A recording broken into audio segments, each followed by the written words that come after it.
So we'll continue. This call is now being recorded.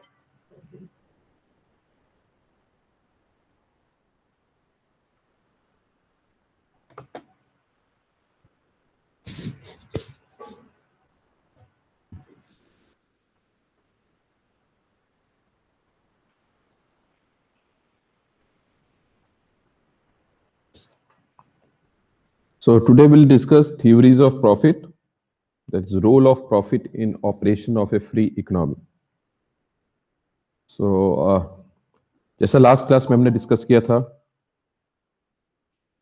profit economics point of view, right, which include total revenue minus explicit cost and implicit cost, जिसको हम imputed cost भी कहते हैं. I hope you understood meaning of imputed cost और implicit cost. सभी को clear है implicit Yes. cost क्या होता है?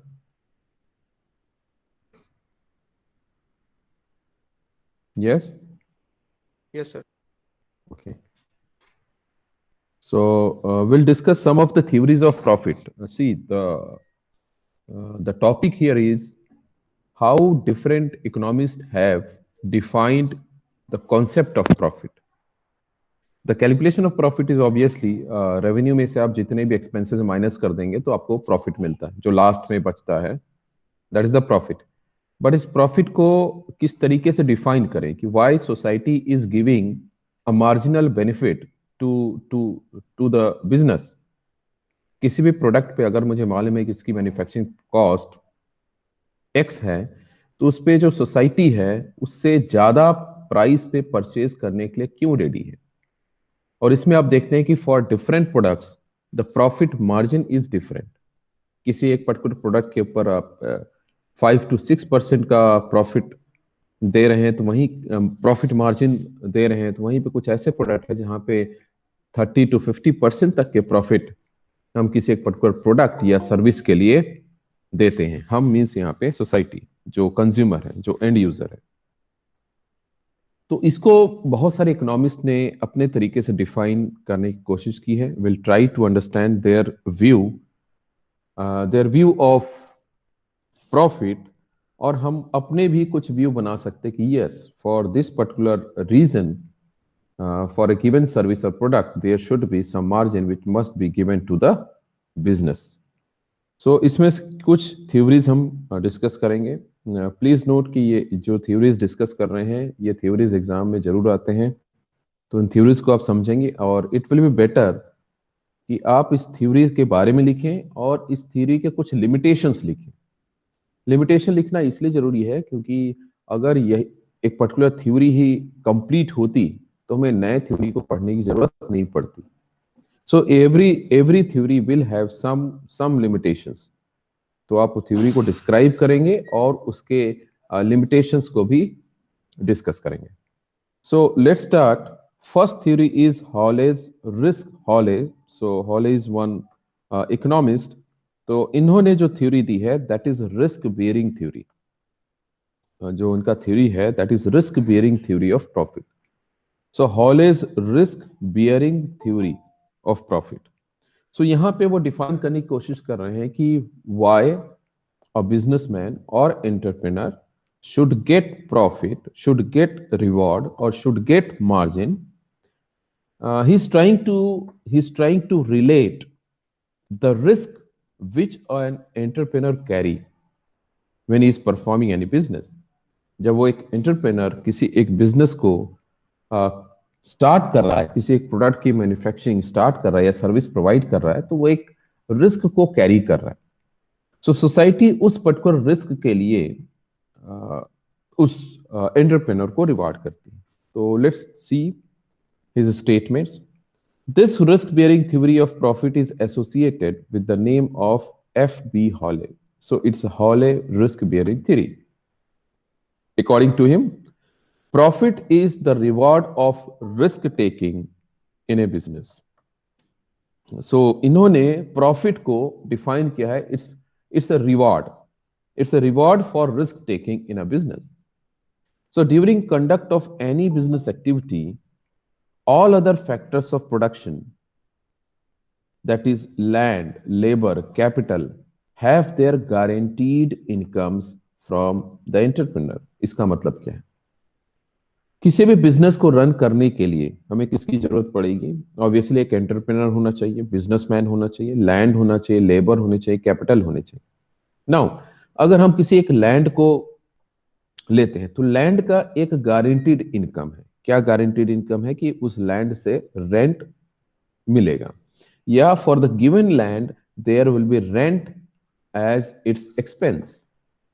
वहीं पर अगर हम लेबर को कंसिडर करते हैं, so there will be labour cost, जिसको हम वेज या सैलरी में डिफाइन कर सकते हैं। सो इट्स गारंटीड मींस अगर कोई एक पर्सन इंडिविजुअल किसी ऑर्गेनाइजेशन का लेबर है या एम्प्लॉय है, so he is guaranteed to get salary, wage, मतलब उसको इनकम, सैलरी या वेज तो मिलना ही है, क्योंकि वो लेबर है या एम्प्लॉय है, या he is one of the factor of production, business का एक फैक्टर है।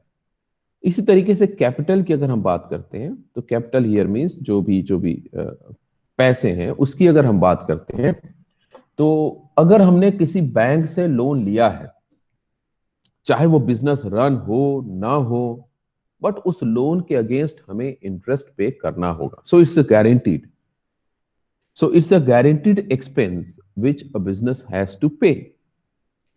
वेयर एज जब हम प्रॉफिट की बात करते हैं तो प्रॉफिट में ऐसा कोई गारंटी नहीं है। जो बिजनेसमैन प्रोडक्ट को सेल कर रहा है, सर्विस प्रोवाइड कर रहा है, so there is no guarantee he is going to get margin और he is going to get a fixed margin. कोई भी गारंटी नहीं है वहां पर। So they are least concern whether entrepreneur makes profit और undergoes, this is not losses, undergoes losses. So क्या कह रहे हैं कि ये जो हमारे फैक्टर ऑफ प्रोडक्शन है, ये फैक्टर ऑफ प्रोडक्शन को कुछ लेना देना नहीं है कि whether a business is running और not, whether product is being sold in the market और नॉट। कोई एक सर्विस कस्टमर रिसीव कर रहा है कि नहीं कर रहा है, इससे कोई मतलब नहीं। जो फैक्टर्स हैं उनको हमें गारंटीड एक्सपेंस करने ही होंगे। लैंड है, अगर हमने लैंड लिया है तो रेंट देना ही है, लेबर है तो सैलरी देना ही है, कैपिटल है तो इंटरेस्ट देना ही है, चाहे बिजनेस रन हो चाहे ना हो। तो ये जो रिस्क है बिजनेस का, whether a given business is performing or not, this particular risk is carried by entrepreneur. Therefore society rewards for taking this risk. So in a business activity, as we know, there are every chance at any moment in the variation of demand of the commodity produced. The demand may change due to change in fashion, taste, condition of trade, prices, substitutes, distribution of wealth, or the project undertaken may prove to be complete failure. तो ये जो risk है किसका? Change in fashion का risk, change in test का risk, और condition of trade, जो trade policy है, किसी एक गवर्नमेंट की जो पॉलिसी है वो अगर चेंज हो जाए, कोई सब्स्टिट्यूट प्रोडक्ट मार्केट में आ जाए, या जो वेल्थ का डिस्ट्रीब्यूशन है। So all these are risk which an entrepreneur carry. So according to Hawley, for taking these kind of risk, entrepreneur is getting reward from the society. क्या इसको समझ पाए?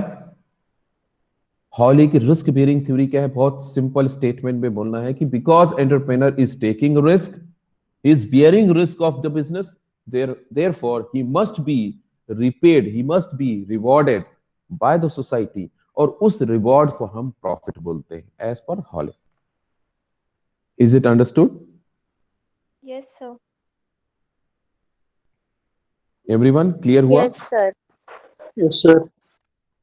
Okay. Yes, sir. Yes, sir.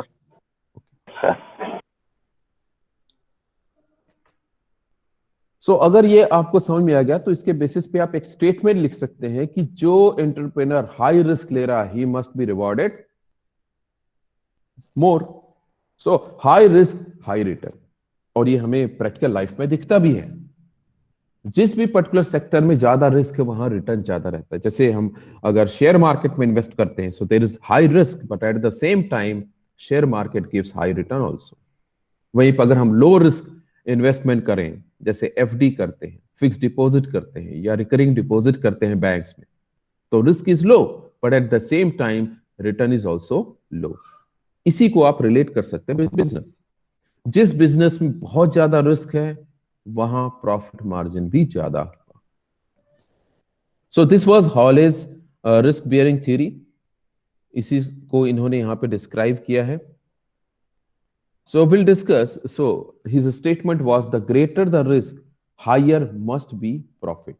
Greater the risk, higher must be profit. Now we'll try to find out some limitations or criticism to this particular theory. So according to Hale, profit. So criticism हम लोग discuss करें. Criticism is nothing but we can say limitation. Limitations के बारे में हम लोग discuss कर रहे हैं. So criticism क्या है? Criticism क्या है? According to Hale, profit is reward for bearing risk in a business. The modern economists believe that there is no doubt that profits contain some remuneration for risk taking in a business, but it is wrong to assume that profit are entirely due to the element of risk. So जो first criticism आया है वो ये बोलता है, yes of course किसी business में अगर रिस्क है तो उस रिस्क के अगेंस्ट में रिवॉर्ड मिलना चाहिए। उस रिस्क के अगेंस्ट में रिवॉर्ड मिलना चाहिए, but at the same time there are other factors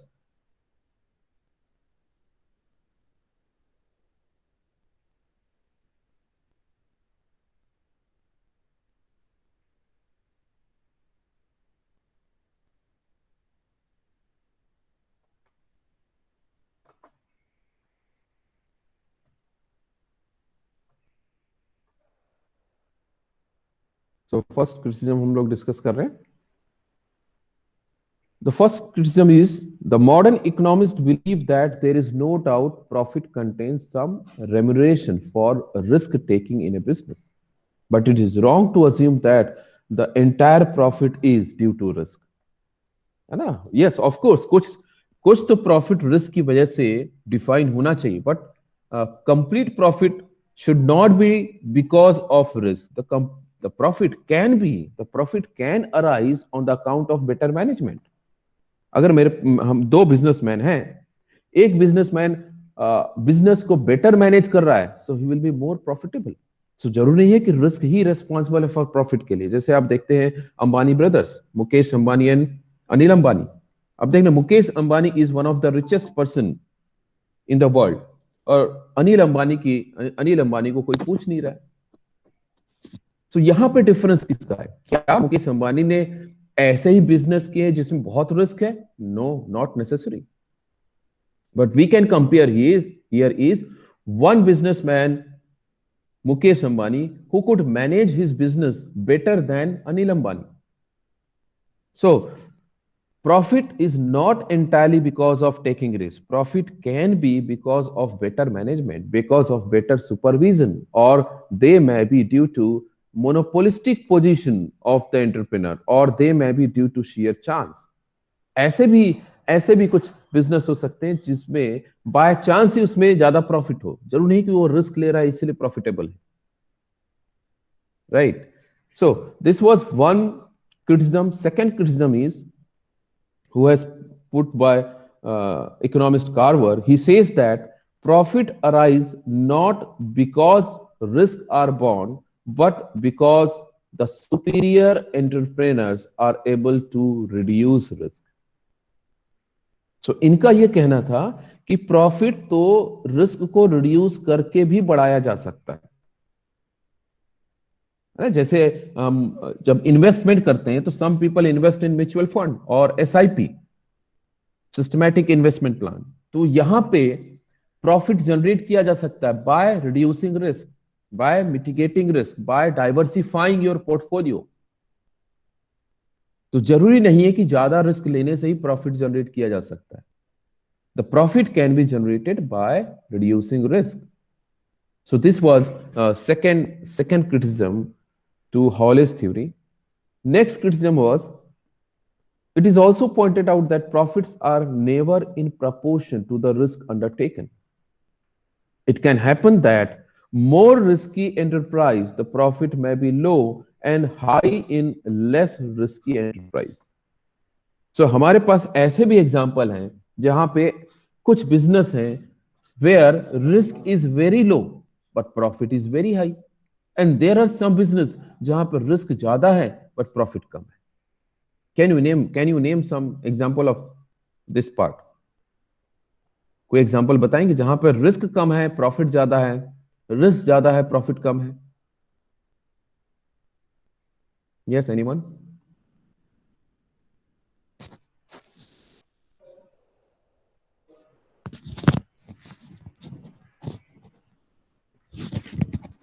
sir new location में जब अपना बिजनेस खड़ा करते हैं तो ज्यादा होता है क्योंकि उसमें पता नहीं रहता है कि प्रॉफिट मिलेगा कि नहीं मिलेगा हमें. Okay, so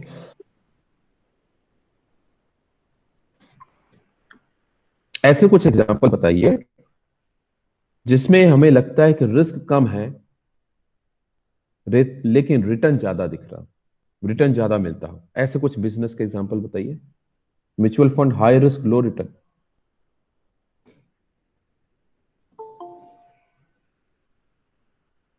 so okay, Aastha is saying Jio. So Aastha is Jio में क्या है, रिस्क ज्यादा है या रिटर्न ज्यादा है? सर रिटर्न ज्यादा है. रिटर्न ज्यादा है. रिस्क तो कम है क्योंकि उसने पहले ही अपना मोनोपोली कर लिया था एक टाइम पे, जो बहुत ज्यादा वो कर लिया था, तो उसके कारण उसको रिटर्न बहुत मिल रहा है आज की डेट पे. But at the same time अगर आप एयरटेल को देखो या आइडिया को देखो, so they are not performing good. They are not performing good even though they are in same business. Fitness centre, Divya, fitness centre में क्या है? सर उसमें एक बार इन्वेस्ट करना है और उसमें कोई रिस्क नहीं है ज्यादा. रिस्क नहीं है ज्यादा, रिटर्न ज्यादा है. Yes sir. कोई इसको काउंटर करेगा फिटनेस सेंटर के बारे में? फिटनेस सेंटर में आप इन्वेस्ट करोगे कैपिटल, लेकिन आपका कैपिटल रिटर्न का इन्वेस्टमेंट डेंजर रहेगा ही हमेशा. रिटर्न हमेशा होता रहेगा? नहीं सर, हमेशा आप कंफर्म नहीं है कि उसका रिटर्न आएगा. आपने जिम करेक्ट. किया लेकिन कोई आए ना आए क्या पता. कोई आए ना आए, लोग may be. Sir fitness centre में तो हमेशा लोग जाते ही हैं. दिव्या, आप जाते हो?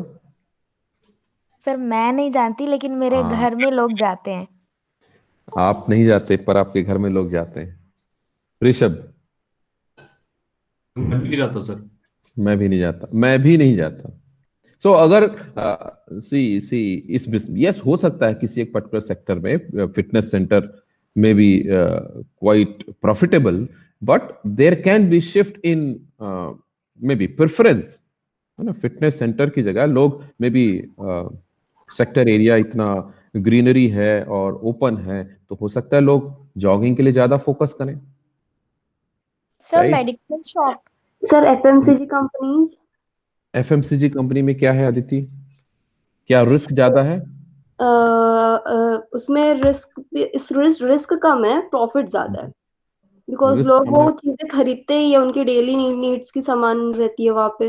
Right right right. Software companies आप देखिए, software companies very low risk. उनका इवन जो जो कैपिटल रिक्वायरमेंट है वो भी बहुत कम है. Hardly they need one building, उसमें कंप्यूटर्स चाहिए और इंटरनेट की फैसिलिटी चाहिए, दैट्स इट. सो उनका रिस्क जो है, उनका रिस्क कम है but return is very high. Whereas if you compare construction companies, है ना, इंफ्रास्ट्रक्चर कंपनीज, कंस्ट्रक्शन कंपनीज जो रोड बनाते हैं, एयरपोर्ट बनाते हैं, डैम बनाते हैं. सो उन्होंने डैम बनाया और कोई एक्सप्लोजन हो गया, कोई एक्सीडेंट हो गया, right. So they have very high risk. इस बिजनेस में बहुत ज्यादा रिस्क है और उनको जो रेवेन्यू जनरेट होता है, जो इंफ्रास्ट्रक्चर कंपनीज, जो रोड बनाती हैं, जो कंपनीज, उनका रेवेन्यू जनरेट होता है थ्रू टोल कलेक्शन. और टोल कलेक्शन से जो उनका इन्वेस्टमेंट है, it takes 10 to 15 years to reach to break even. 10 से 15 साल लग जाते हैं उनको ब्रेक ही बनाने में। Hello yes sir. Amit, want to say? Sir ऐसा कहा जाता है कि स्टॉक मार्केट में बहुत रिस्क होता है, बट सर राइट। मुझे ऐसा लगता है कि अगर जिसके पास अगर नॉलेज है अच्छा, तो उसके लिए रिस्क बहुत कम होता है। जैसे कि सर एग्जांपल, अगर हम आईटी इंडस्ट्री की बात करें तो सर जैसे टीसीएस है, इन्फोसिस है, ये टीसीएस इन्फोसिस इंडिया की टॉप आईटी कंपनीज है, टॉप 1 और 2। तो वहाँ सर अगर हम इनमें इन्वेस्टमेंट करें तो सर ऐसा तो नहीं हो सकता कि ये टीसीएस है जो इन्फोसिस है वो 1 मंथ में या 2 मंथ में बंद हो जाएगी। Sir 1 month, correct. अभी पिछले मंथ आईटी इंडस्ट्री में सर और इन्फोसिस एंड टीसीएस में सर 1 मंथ में लगभग 20% का रिटर्न आया है। तो राइट। इसमें ऐसा सर स्टॉक मार्केट में सर अगर नॉलेज है तो प्रॉफिट भी मिलेगा बट रिस्क कम है, ऐसा मेरा मेरा कहना है। तो अमित का कहना है कि स्टॉक मार्केट में प्रॉफिट ज्यादा है और रिस्क कम है। सी ये सर अगर इन्वेस्टर knowledge के। होगा ओके। तो सर अगर नॉलेज है तो फिर रिस्क भी कम है, अगर विदाउट नॉलेज अगर हम इन्वेस्ट कर देंगे तो फिर सर रिस्क बहुत हाई है। तब रिस्क बहुत हाई है, राइट। ओके। सो यस, बहुत सारे और भी एग्जांपल है हमारे पास, gas agency, petroleum, medical shop. So जो हॉले का कहना था कि अगर कोई बिजनेसमैन हाई रिस्क ले रहा है ना, हाई रिस्क ले रहा है तो रिटर्न भी हाई मिलेगा। Now Amit has countered, not necessary कि शेयर मार्केट में हाई रिस्क है। हम सभी जानते हैं share market is very risky, but at the same time the people who have good knowledge about the share market और उस फ्लक्चुएशन को अगर वो रीड करते हैं properly, so they can make profit. So not necessary profit is because of high risk. Profit can be because of better management of risk. Profit can be by reducing risk. Profit can be by maybe monopolistic situation in the market, just like Geo has done. तो इन सब parameter से भी profitability को बढ़ाया जा सकता है। Then there are certain business where risk can be more or less accurately foreseen by statistical evidence. For example, in insurance, the entrepreneur who runs these business earns profit. This theory fails to explain as to how the profits are earned in such a business where risk can be insured. ठीक है, इसका क्या मतलब, बहुत simple से समझिए कि अगर हम इंश्योरेंस कंपनी के बिजनेस को स्टडी करें या समझें, इंश्योरेंस कंपनी क्या करती है बताइए?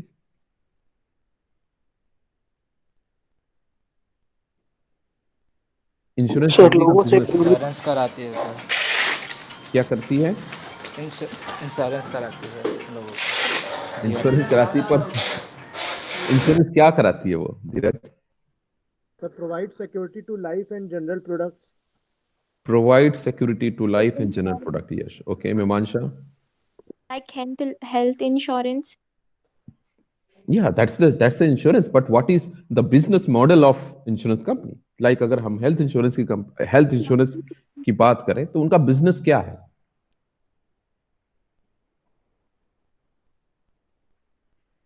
Sir, they provide security up to a limit on the basis of the premium one is paying according to different schemes. Okay. Okay. That Yes. Okay. you can reimburse up to 5 lakh of amount spent on your health if any health issue is there, and the premium for that is 1500 1600 something for a year. Okay. So insurance company का जो business है, that is buying risk. They buy risk. They buy your risk. Of course, इस case में they buy your risk here means you are paying premium और वो आपका risk अपने पास रखते हैं. So their business is taking risk. तो क्या इंश्योरेंस कंपनी सबसे ज्यादा प्रॉफिटेबल है? Answer is no. सो जो हॉले का स्टेटमेंट था, हॉले ने जो थ्योरी ऑफ प्रॉफिट के लिए जो प्रॉफिट के लिए जो उनका डेफिनेशन था कि profit is because of risk, so यहां पे इंश्योरेंस कंपनी जो रिस्क को ही बाय करती है, रिस्क को ही कैरी करती है, उसका प्रॉफिट तो सबसे ज्यादा नहीं है. So here he fails, his theory fails to explain the business of companies like insurance. ठीक है, तो ये सारे लिमिटेशन है। So he presented his view, Hawley has presented his view of profit, and various other economist have put some criticism to his theory. ठीक है, ये समझ में आ गया first theory? Yes sir. Sir, yes please. जो insurance कंपनियां होती है, जैसे हमने कार इंश्योरेंस करवाई, अब हम उसका मतलब इंस्टॉलमेंट्स पे कर रहे हैं और हमारी कार का एक्सीडेंट ही नहीं हुआ, तो वो उनका प्रॉफिट हो जाता है ना फिर? वो उसका प्रॉफिट हो जाता है, बट आप समझिए, सोचिए, इसको मैं हेल्थ इंश्योरेंस के टर्म में समझाने की कोशिश करता हूँ कि लेट्स से 5 लाख का अगर हम हेल्थ इंश्योरेंस लेते हैं, 5 लाख का, 1 साल के लिए वैलिडिटी रहती है, 5 लाख का हेल्थ इंश्योरेंस लेते हैं, उसके लिए प्रीमियम कितना दे रहे हैं? 15,000, 15,000। So 15,000 premium pay you can take medical expense up to 5 lakh. Getting point? अब आप यहां समझिए कि 15,000 पे किया और हम हॉस्पिटल के जो भी 5 लाख तक के एक्सपेंस है वो इंश्योरेंस कंपनी हमारे बिहाफ पे कर रही है। ये कैसे हो पा रहा है? ये 5 लाख उनके पास कहां से आ जा रहा है? क्या इस केस में वो लॉस में जा रहे हैं? आस्था, नहीं सर। या वो क्या इस केस में वो प्रॉफिटेबल है? सर प्रॉफिटेबल है, क्योंकि ये जो जो उनका 5 लाख है, ये हमारे 15,000 है इंस्टॉलमेंट पे। मैडम, ये तो 1 साल के लिए आपने 15,000 दिया है ना, उस साल आप 5 लाख यूज कर सकते हो। हाँ यस सर। आप you are sir paying just probability के 15,000। हिसाब से रहता है, जैसे कि 100 में से सिर्फ 10 लोग ही अगर बीमार यस हुए यस या 10 यस लोग का ही यस एक्सीडेंट यस हुआ, 90 लोग तो ठीक रहे, यस तो सर। उनका यस पैसा यस इनको मिल तो जाता है। वो उनका पैसा वहां पे जो बन बचा हुआ जाता है। रहता है वो इंश्योरेंस कंपनीज को प्रॉफिट रहता है। यस, तो यहां पे देखिए, it's collection of large number, है ना। बहुत सारे लोग जब इंश्योरेंस परचेज करेंगे, सभी लोग जो प्रीमियम देंगे, उसी सब के प्रीमियम से ही इंश्योरेंस कंपनी इन एक्सपेंसेस को पे करती है। तो ऐसा नहीं है कि अगर हमने लेट्स से हमने अगर इस पर्टिकुलर ईयर में हेल्थ इंश्योरेंस को क्लेम नहीं किया है तो ये कंपनी के लिए प्रॉफिट हो गया। Not necessary. आपने अगर क्लेम नहीं किया, किसी और ने क्लेम किया होगा, और ये भी जरूरी नहीं है कि 90% जो है वो क्लेम नहीं होंगे। ये तो एज पे डिफर होगा ना। लेट्स से हम लोग यंग हैं, हम लोग क्लेम नहीं कर रहे हैं because we are fit and fine, but what about elders जिनका 50+ ईयर है, जिनका 60+ ईयर है, जिनको कोई ना कोई एलिमेंट है, कोई ना कोई प्री एग्जिस्टिंग डिजीज है, तो obviously they will take expense every year. They will pay hardly 15 to 20,000, 25,000 5 lakh के लिए, और हो सकता है हर साल वो 5 लाख क्लेम कर रहे हो। बट सर उसमें भी टर्म्स एंड कंडीशंस भी तो होती है ना? हाँ, जैसे बताइए, बहुत सारे टर्म्स एंड कंडीशन रहती हैं, बट फिर भी बताइए आप। सर जैसे लोग ओल्ड एज में आते हैं तो उसमें भी लोग हम्म। टर्म्स एंड कंडीशन रखते हैं कि आपको अगर ये होगा तो इसका प्रोवाइड, ऐसे कुछ हेल्थ के बारे में इश्यूज होते हैं तो। Sir, ऑब्वियसली, the ताकि premium for elder people, I think, much higher than the they decided the age limits also. कि यस, इतने दैट्स से व्हाट आई इतने एज ग्रुप टोल्ड। रहेगा। Yes, that's what I told कि अगर आप और हम लेंगे तो 15,000 का मिलेगा 5 लाख का इंश्योरेंस। अगर 60+ के लोग लेंगे तो 25,000 का प्रीमियम हो जाएगा, यस राइट? सर। क्योंकि chance it's again related to risk. जो एंड सर वो ओल्ड एज में वैसे है रहता है उनके। कि जैसे मान लो अगर किसी को पहले से बीमारी है तो हम्म। उन लोग उसके बेसिस पे नहीं करते, क्योंकि इंश्योरेंस, हेल्थ इंश्योरेंस लेने के पहले, लाइफ इंश्योरेंस लेने के पहले पूरा मेडिकल रिपोर्ट जमा करनी होती है उनका जो वैल्यूअर रहता है उसको। राइट, बट इसमें अगर आप इंश्योरेंस को अच्छे समझोगे, सो सपोज आपने आज इंश्योरेंस परचेज किया, राइट? आज आपको कोई प्री एग्जिस्टिंग डिजीज नहीं है, तो ऐसा तो नहीं है ना कि लाइफ में कभी ना हो। ठीक है, अगर हम हर साल उसी इंश्योरेंस को कंटिन्यू करते जाएं, हर साल प्रीमियम पे करते जाएं, so there are terms, again terms and conditions are there. अगर हम सेम इंश्योरेंस कंपनी में 4 साल तक इंश्योरेंस को कंटिन्यू करते हैं तो they they cover pre existing disease also. ठीक है, बट अगर मैं आज इंश्योरेंस परचेज करता हूं और पहले की कोई बीमारी है, वो अगर मैं इंश्योरेंस कंपनी को नहीं बताता, so they will not cover. But अगर मैं उसको पहले की बीमारी को इंश्योरेंस कंपनी को बता दूंगा, still they will cover my risk, they will charge high premium, है ना। तो जो टर्म्स एंड कंडीशन की बात करें, या पहले की बीमारी को कवर नहीं करेंगे ऐसा जरूरी नहीं है, they will cover the risk. अब डिपेंड करता है ये रिस्क क्या है। सपोज कोई एक एक्स पर्सन है, एक्स पर्सन उसको कैंसर है और वो 3rd स्टेज में। अब वो अगर इंश्योरेंस कंपनी के पास जाएगा कि मुझे अपना रिस्क कवर करवाना है, मेडिकल एक्सपेंसेस कवर करवाना है, insurance company will not cover that particular risk because there is surety of death. तो जहां पे श्योरिटी है, डेथ की श्योरिटी है, वो उसका रिस्क कवर नहीं होता। रिस्क उन इवेंट्स का कवर होता है जो अनसर्टेन होता है। That's the next theory of profit which will discuss.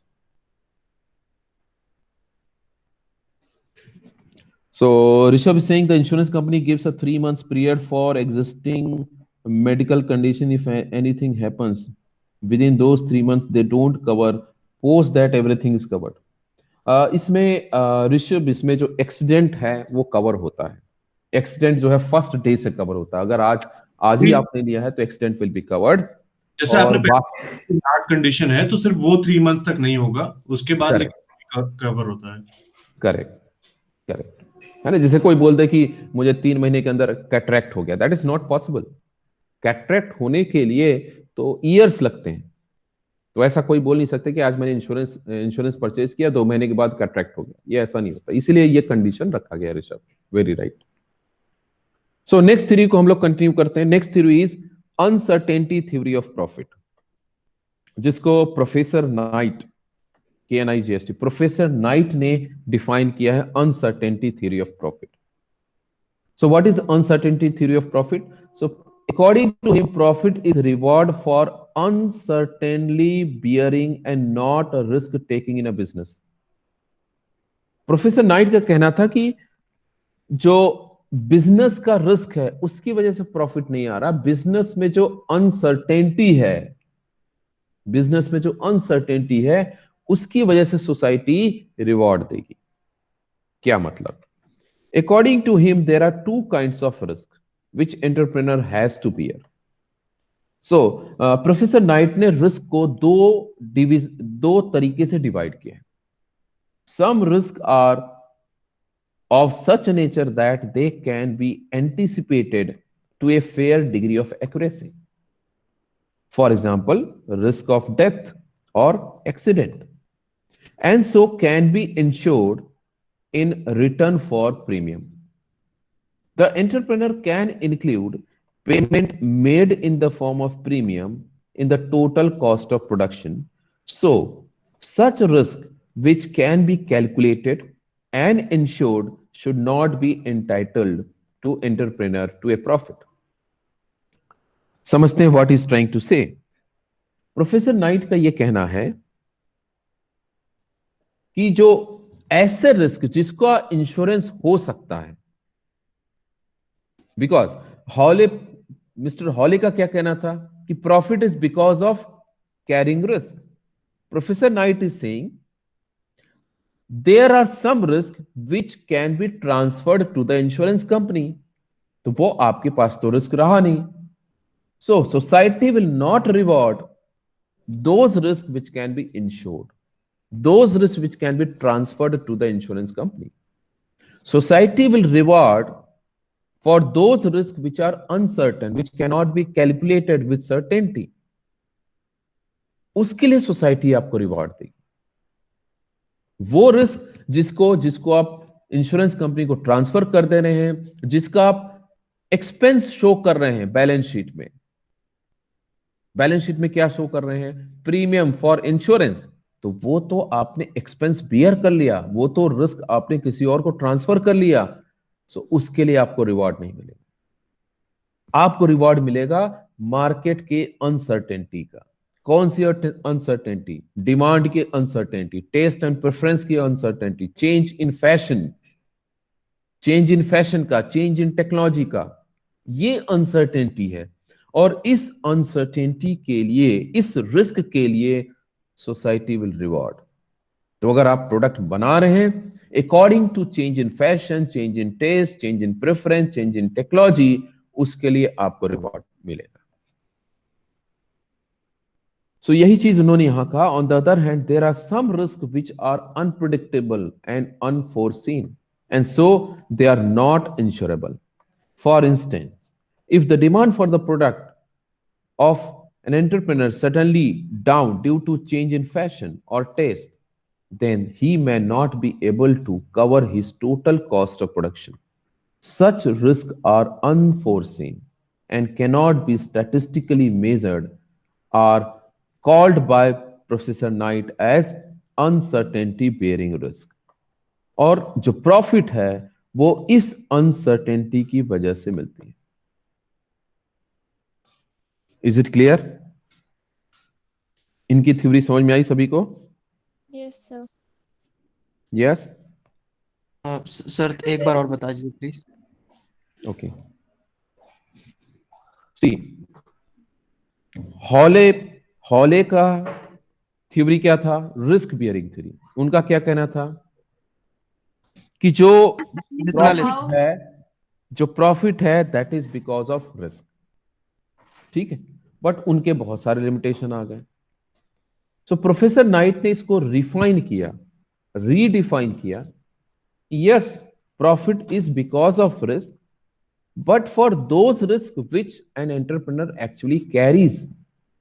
जब आप इंश्योरेंस परचेज कर ले रहे हैं तो वो तो रिस्क आपने ट्रांसफर कर दिया, वो तो रिस्क आपने इंश्योरेंस कंपनी को दे दिया।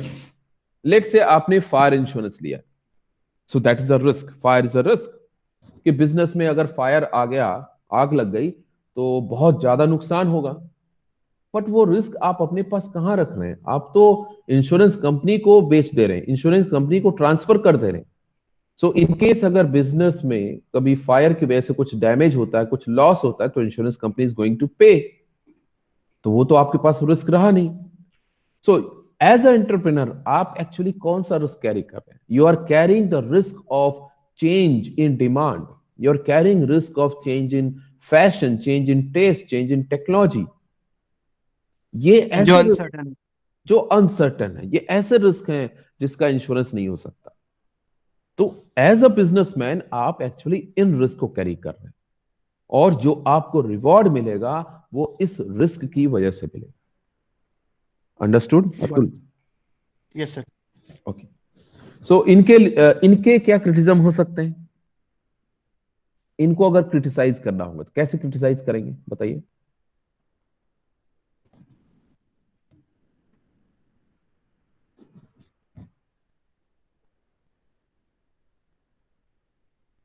नहीं, जो ऊपर आपने स्टडी किया क्रिटिसिज्म ऑफ हॉलेस थ्योरी, वैसे ही क्रिटिसिज्म आप प्रोफेसर नाइट के थ्योरी को भी कर सकते हैं। Again the profit can be because of better management, profit can be because of better supervision. Correct correct, right, तो ये तो लिमिटेशन अभी भी रहा, इसके बारे में आप नहीं कुछ बता पाए। Right, yes sir. यस, तो यही यहां पे लिमिटेशन है। The profit, the total profit which an entrepreneur receives can not be attributed solely to the element of uncertainty in a business. If he performs other functions also, such as proper coordination, bargaining, innovation in the business, he must be paid for these services also.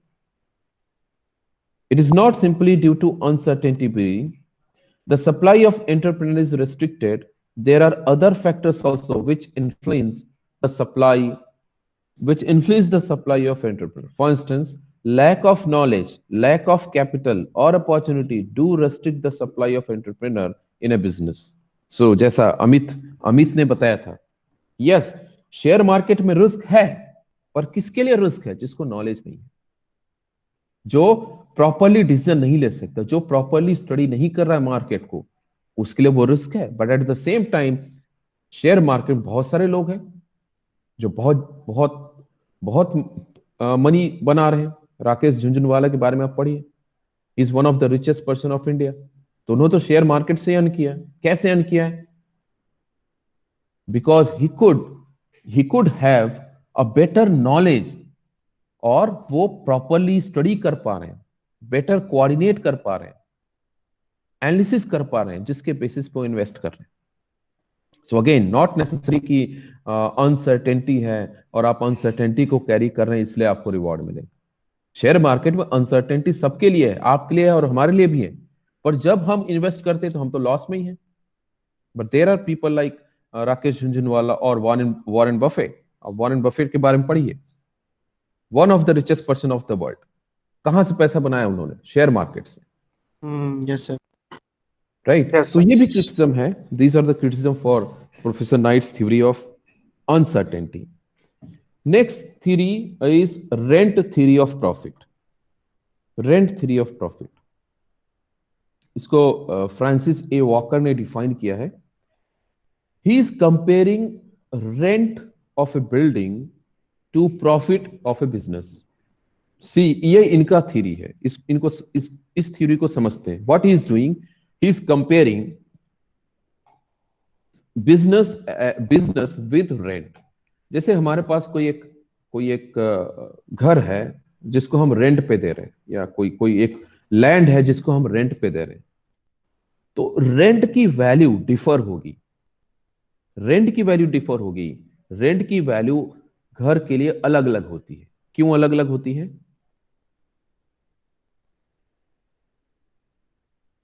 क्यों अलग अलग होती है? जो rent है वो differ करता है। कौन से फैक्टर पे डिफर करता है? एरिया के ऊपर डिपेंड करता है सर। फ्लैट एरिया, लोकेशन, बिल्कुल सही है। तो लोकेशन, स्क्वायर फीट का लोकेशन की, डिपेंड करता है। बिल्कुल सही। Area, location, facilities, nature, yes, yes. Assets जो भी हैं। Assets, right. Facilities, facilities, obviously facilities. Infrastructure of the property to be rented. Infrastructure और जो बिल्ट अप एरिया है उस पर डिफर करेगा। जो हम साइज डिफाइन करते हैं 2 BHK, 3 BHK, 1 BHK, उस पर डिफर करेगा। सिक्योरिटी कैसी है उस पर डिफर करेगा, राइट? सो ये सारे फैक्टर हैं जो लोकेशन रेंट कहाँ पे को, है। यस यस, है ना? या फ्लैट है, या वेरी सॉरी, फ्लैट है कि रो हाउस है कि इंडिविजुअल हाउस है कि बंगलो है, इस पे डिफर करता है रेंट। इसी तरीके से ही सेइंग कि जो बिजनेस है या जो एंटरप्रेनर है, उसकी क्वालिटी या प्रोडक्ट जो मैन्युफैक्चर हो रहा है उसके बेसिस पे जो प्रॉफिट है वो डिफर होगा। कि कस्टमर का रिक्वायरमेंट क्या है और बिजनेस क्या उस रिक्वायरमेंट को फुलफिल कर रहा है। जो बिजनेसमैन है, जो एंटरप्रेनर है, उसके स्किल सेट पे प्रॉफिट डिफर कर सकता है ना? उसकी स्किल सेट क्या है, उसका एक्सीलेंस किस में है, उसका एक्सपर्टीज किस में है, वो उसकी उस एक्सपर्टीज की वजह से या उसके उस डिसीजन मेकिंग की वजह से प्रॉफिट डिफर कर सकता है। जिस तरीके से किसी एक हाउस का या लैंड के लोकेशन, फैसिलिटी, सिक्योरिटी के बेसिस पे रेंट डिफर होता है। So is saying profit are of the same genus as rent. So उनके मेन पॉइंट क्या थे? Profit is rental in character, just as superior grades of land earn more rent than inferior grades of land. Similarly, superior entrepreneurs, due to their exceptional ability or opportunity, earn more profit than inferior entrepreneur. Now he's dividing entrepreneur into superior and inferior entrepreneur. He's saying ऐसे entrepreneur जो exception ability के हैं, जो exceptional decision ले सकते हैं, so they can make more profit, just like कोई एक लैंड या प्रॉपर्टी किसी एक्सेप्शनल गुड लोकेशन में हो, अच्छे लोकेशन में हो, with all kind of facility. Then he saying as in case of land there is no rent और marginal land, so in business also is a no profit और marginal entrepreneur. उनका यह कहना है कि कुछ ऐसे भी लैंड हो सकते हैं या कुछ ऐसे भी घर हो सकते हैं जहां पे जो रेंट है वो बहुत मार्जिनल रेंट है, वो हार्डली उस कॉस्ट को रिकवर कर पा रहा है, राइट? इसी तरीके से कुछ मार्जिनल एंटरप्रेनर होते हैं जो केवल अपने बिजनेस के कॉस्ट को रिकवर कर पा रहे हैं. So the marginal entrepreneur is one whose ultimate receipts from the sale of the commodities just cover his total cost. So वो पूरे रेंट को कंपेयर कर रहे विद एंटरप्रेन्योर के स्किल सेट के साथ. बोलते हैं कि ऐसा भी लैंड हो सकता है या ऐसी भी प्रॉपर्टी हो सकती है जो कोई रेंट जनरेट ना कर रहा हो या बहुत मिनिमम रेंट जनरेट कर रहा है. इसी तरीके से देयर आर मार्जिनल एंटरप्रेन्योर जो उतना ही रिकवर कर पा रहे हैं जितना उनका कॉस्ट लग रहा है. So they are called marginal entrepreneur. Then his third point related to this comparison is, just as rent is measured from non-rent land, in the same way profit of superior businesses are calculated from marginal entrepreneur. He is comparing, he is saying हमें कैसे पता चलेगा कोई एक land better return दे रहा है, कोई एक रेंट बेटर है कि नहीं है, कैसे पता चलेगा? इन कंपैरिजन टू मार्जिनल या in comparison to no rent land.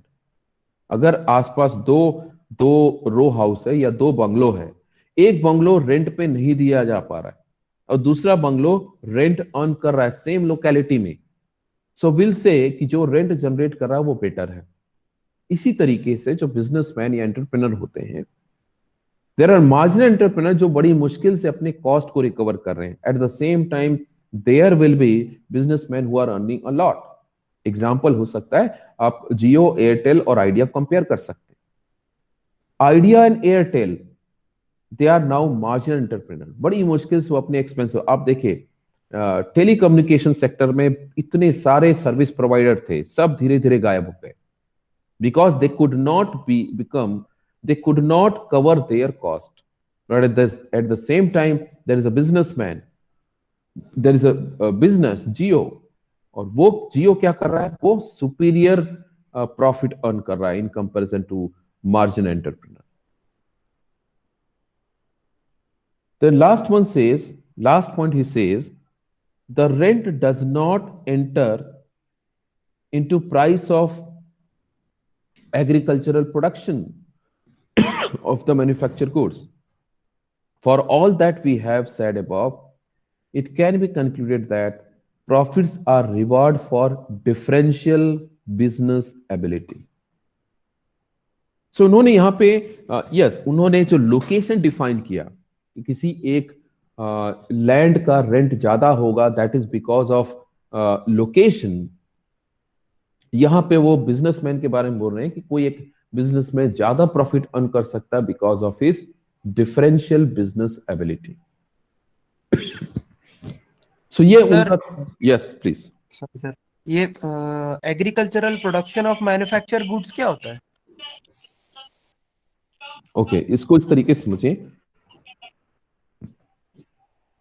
जो एग्रीकल्चरल लैंड है, ठीक है, इस एग्रीकल्चरल लैंड पे आप कुछ भी अगर इसे एग्रीकल्चर प्रोड्यूस मैन्युफैक्चर करना चाहते हैं या प्रोड्यूस लेना चाहते हैं किसी एक पर्टिकुलर एग्रीकल्चर लैंड से, तो उसके लिए आपको उसमें रिसोर्सेज यूज करने पड़ेंगे. Resources in the sense fertilizers होंगे, सीड्स होंगे, वाटर होगा, है ना, केयर टेकर की जरूरत होगी, इक्विपमेंट्स की जरूरत होगी, राइट? ओके, तो हम इसमें एग्रीकल्चर को भी एक तरह का मैन्युफैक्चर बोल रहे हैं, ऐसा? Yes, means see, he is comparing rent, so it can be agricultural land also, no? कोई एक एग्रीकल्चर लैंड ज्यादा फर्टाइल है, तो उसके जो आउटपुट होंगे, जो मैन्युफैक्चर्ड प्रोडक्ट होंगे या जो आउटपुट होंगे बेटर होंगे, ज्यादा होगा, ज्यादा अच्छे क्वालिटी हो सकता है. At the same time there can be another agriculture land जिसकी फर्टिलिटी काफी लो है, तो उसमें आपके एक्सपेंसेस ज्यादा रहेंगे, उसमें आपको ज्यादा फर्टिलाइजर यूज करना पड़ेगा, ज्यादा अच्छे से केयर करना पड़ेगा. सो उसका जो प्रोडक्टिविटी होगा या उसका जो प्रोडक्शन होगा वो कंपैरेटिवली लो होगा, राइट? ओके. इसी तरीके से जो बिजनेसमैन है with better ability he could earn more profit. जिसकी ability कम है, जिसका skill set कम है, उसकी profitability low रहेगी. Clear? Yes sir, got it. So इसके criticism क्या है? इस theory का criticism क्या है? इस theory का criticism, it simply provides measure of profit. It does not throw light on the nature of profit, which is of more importance. It's just measuring profit कि ये ज्यादा हो सकता है, ये कम हो सकता है. बट प्रॉफिट का नेचर इन द सेंस कि अगर बिजनेस डिफर हो, जैसे एक ऑटोमोबाइल इंडस्ट्री है और दूसरा सीमेंट इंडस्ट्री है, we could not compare automobile industry and cement industry, है ना. उनका कंपैरिजन आप कैसे करोगे? यहां पे आप बिजनेसमैन के स्किल सेट को डिफाइन कर रहे हो, उसकी एबिलिटी को डिफाइन कर रहे हो. बट अगर हम इंटर इंडस्ट्री की बात करें तो there is no comparison of nature of profit in one industry to another industry. Yes, of course आप सेम बिजनेस में एयरटेल, आइडिया और जियो को कंपेयर कर पा रहे हो, बट यहां पे कोई कंपैरिजन नहीं है जियो का with let's say Tata Motors. ऐसा अगर मुझे इसकी प्रॉफिटेबिलिटी देखनी है तो हम इसके बेसिस पे नहीं एक्सप्लेन कर सकते, right. The next criticism is, अगर हम किसी एक लैंड के रेंट को डिफाइन करें तो रेंट की वैल्यू अगर आप उसको रेंट पे नहीं दे रहे हैं तो उसका रेंट कितना होगा? 0 होगा या फिर पॉजिटिव होगा. या तो रेंट 0 होगा या पॉजिटिव होगा. But if we compare it with profit, जो यहां पे कंपैरिजन कर रहे हैं प्रॉफिट के साथ, तो प्रॉफिट तो नेगेटिव भी हो सकता है. Profit can be negative, profit can be 0, profit can be positive. तो इसको आप डायरेक्टली कैसे कंपेयर कर सकते हैं? रेंट को आप प्रॉफिट के साथ कैसे कंपेयर कर सकते हैं जहां पे प्रॉफिट नेगेटिव भी हो सकता है, right? Yes sir. So the rent of land can either be positive or 0. Rent positive या 0 हो सकता है, बट जो प्रॉफिट है it can be positive, negative और 0. सो ये फेयर कंपैरिजन नहीं है रेंट का प्रॉफिट के साथ. तो यही इसमें mister Marshall has explained it कि how can we compare rent with profit, जहां पे रेंट कभी नेगेटिव नहीं हो सकता और प्रॉफिट नेगेटिव जा सकता है. It also pointed out that profit may not form a part of cost of production of a commodity in short period, but in long period, if the business is to be continued, it must enter in the price of the product.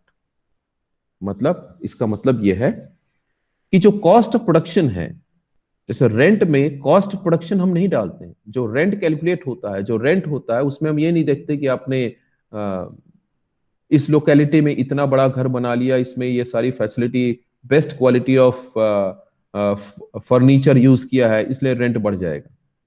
ऐसा जरूरी नहीं है. Cost of production जरूरी नहीं है कि वो rent को डिफाइन करे.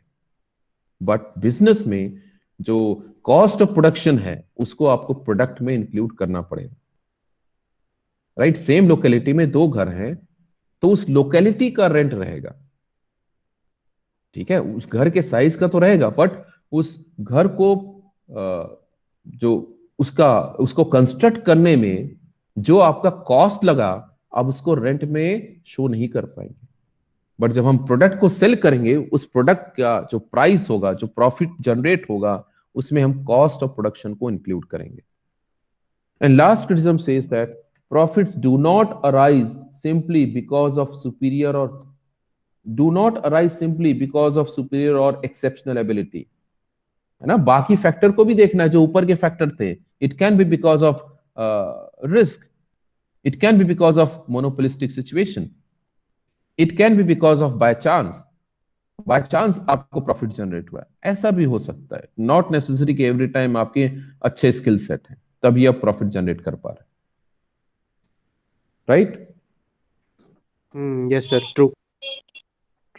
So will conclude here. कल हो सकता है टेक एक्स्ट्रा क्लास, बिकॉज कल का ही टाइम है और हमारा अभी सेकेंड यूनिट स्टार्ट भी नहीं हुआ और सेकेंड यूनिट भी टेस्ट में आना है. So I will message you related to extra class? ठीक है? I have shared Yes, you sir. notes. Sir, just one doubt. Will it be in the second half? क्योंकि कल तो फर्स्ट हाफ में बाकी रेगुलर क्लासेस तो रहेंगे ही, तो सेकेंड हाफ में ही लेना पड़ेगा, राइट? नो आज सर, आपका फर्स्ट शायद हाफ में ही लेना अभी। धीरज, बट फर्स्ट हाफ में तो आपके क्लासेस होंगे ना, बाकी रेगुलर क्लासेस? उसको एक्सटेंड कर देंगे सर, जो लैब वगैरह कुछ होगा तो। ओके, आज भी आपका एक्स्ट्रा क्लास है? आज कोई है यस एक्स्ट्रा क्लास? सर आज यस 3 to 4 लैब है, आप वो ले लो। मुझे लग रहा है कि उस समय शायद आपका क्यूटीएम है। नहीं सर, 3 to 4 नहीं लैब। सर, यहाँ पे है। नहीं सर। ओके, मैं एक बार पता कर लेता हूँ, नहीं रहेगा तो I take that part. Okay okay sir. Sir. Okay, okay sir. So thank you everyone. Thank you, thank sir. You Fine. Sir. Thank you sir. Thank you sir. Thank you sir and happy new year sir. Same to you, same to you. Thank you, sir. Happy New Year. Thank you sir.